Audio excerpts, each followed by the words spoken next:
দুজনে দুজনের দিকে তাকালো। ভেতরে একটু অন্ধকার থাকায় কেউই কাউকে সেভাবে দেখেনি। অবশেষে দেখা হলো। তবে অদিতি আবার বলে উঠল, কিন্তু দুপুরে রিসেপশনে যে ছেলেটিকে দেখেছিলাম তাকে তো আর দেখছি না, সে কোথায় গেছে? আসলে তার প্রিয় মানুষের আজ জন্মদিন, তাই একটু তাড়াতাড়ি বেরিয়েছে।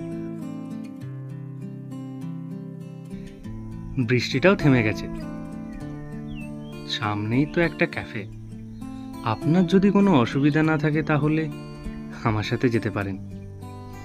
যাবেন? না, অসুবিধে থাকবে না, আমি রাজি আছি, চলুন। এই প্রথম গাড়িতে পাশাপাশি বসলো অদিতি আর অনির্বাণ।